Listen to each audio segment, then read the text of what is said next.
Welcome to the Explainer. Today we're going to break down how to identify the legendary aircraft of World War II, just like the spotters did on the ground more than 80 years ago.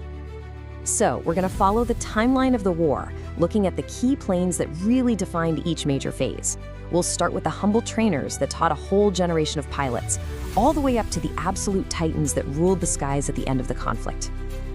Okay, so let's dive right in. I want you to put yourself on the ground, back in the 1940s. Why was being able to identify an aircraft buzzing overhead so incredibly important? Seriously, imagine this for a second. You're one of over 1 million civilian volunteers in the Ground Observer Corps. Radar technology is still pretty new, it's not everywhere. All you've got are your eyes, a pair of binoculars, and a stack of silhouette cards. Your ability to correctly identify a plane in a matter of seconds, well, that could be the difference between a false alarm and a life-saving air raid warning. No pressure, right?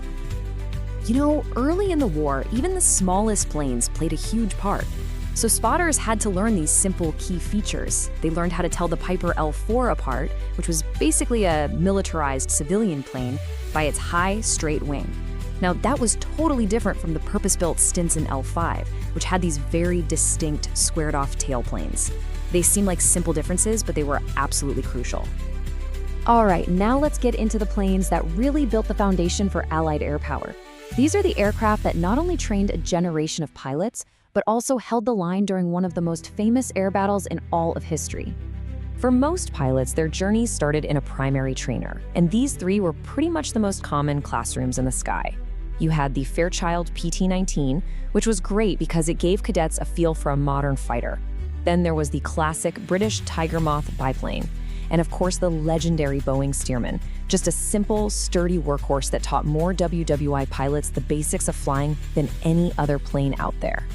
Okay, so after you mastered the basics, you graduated, you moved on to advanced trainers like the iconic AT-6 Texan. And this is where pilots learn the skills that would actually keep them alive in combat. We're talking gunnery, flying information, and navigation. That long, continuous greenhouse canopy is its most recognizable feature, for sure. And this right here, this shows you just how important specialization was. Get this. A whopping 90% of all Army Air Force's bombardiers trained in one specific aircraft, the Beechcraft AT-11 Kansan. So if you were on the ground and saw that plane with its stubby glass nose and twin vertical stabilizers, you knew exactly what its purpose was, to train the crews who would be dropping the bombs. Meanwhile, across the pond, over the skies of Britain, two legendary fighters were facing the enemy. The Hawker Hurricane was the sturdy, stable gun platform. It was the real workhorse, doing a lot of the heavy lifting against German bombers. But it was the Supermarine Spitfire, with those beautiful and aerodynamically brilliant elliptical wings, that became the true symbol of British defiance, and just a terrifyingly good dogfighter.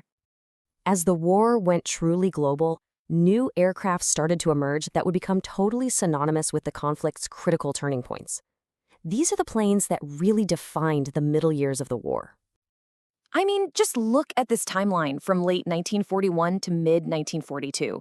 Each of these moments has a specific plane at its heart. You've got the P-40 Warhawk fighting for its life at Pearl Harbor, then you have the B-25 Mitchell striking back at Japan in that incredibly daring Doolittle raid, and of course, the PBY Catalina, whose long-range eyes were absolutely critical at the Battle of Midway. And what's so cool is that each of these planes had a look that basically screamed its mission. The P-40 had that aggressive-looking shark mouth often painted around its nose scoop.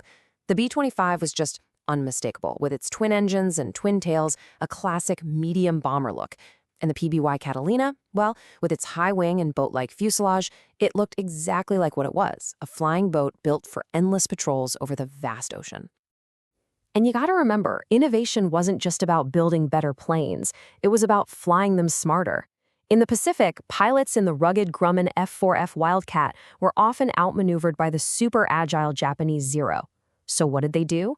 They developed new tactics, like the famous Thatch Wheeze, a defensive maneuver where two Wildcats would crisscross to cover each other's tails. It just proved that how you flew the plane could be every bit as important as the plane itself. Meanwhile, back in the States, designers were really pushing the envelope with some radical new fighters, like the P-39 Airacobra. I mean, everything about this plane was unusual. The engine was behind the pilot for better balance. It had modern tricycle landing gear, which made it easier to handle on the ground. And with the engine out of the nose, they could mount a massive 37mm cannon to fire right through the propeller hub, which made it a deadly tank buster. It really was a revolutionary design for its time.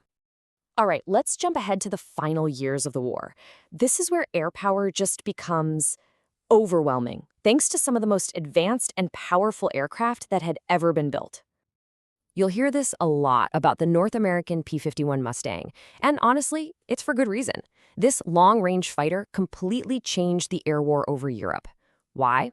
Because for the first time, bombers could be escorted all the way to their targets deep in Germany and all the way back, and that drastically reduced their losses. It was a total game changer. So if you're a spotter on the ground, how do you pick it out? Well, while its squared-off wings and tapered nose were kind of common, there was one dead giveaway, that unique, large scoop for the radiator right under its belly. If you saw that scoop, you knew, without a doubt, you were looking at a Mustang. Now, protecting the bombers was the Mustang's job, and no bomber was more legendary for its pure toughness than the B-17 Flying Fortress. The stories from its crews are just incredible. Flying home with tails shredded, wings full of holes, engines on fire. It was praised for one simple, profound reason. It brought them home. But hey, it wasn't all about the flashy fighters and bombers, right? The real backbone of the war effort were these incredible workhorses. You had the C-47 Skytrain dropping paratroopers over Normandy on D-Day. In the Pacific, that iconic gull-winged F-4U Corsair became a symbol of the U.S. Marines, a brutally effective fighter bomber. And then there was the massive C-46 Commando, nicknamed the Whale, which flew the ridiculously dangerous hump route over the Himalayas to supply forces in China. And this just shows you the incredible diversity of specialized aircraft that emerged, each designed for a unique and deadly purpose. You had the British de Havilland Mosquito, the Mossy, a speed demon made almost entirely of wood to save strategic metals. There was the fast and heavily armed A-26 Invader attack bomber. The Grumman TVM Avenger was the Navy's go-to torpedo bomber. And the Grumman FF Bearcat was a pure performance fighter designed to climb like an absolute rocket to intercept Japanese kamikaze attacks. And that brings us to the final act, the technological crescendo of the entire war, the Boeing B-29 Superfortress.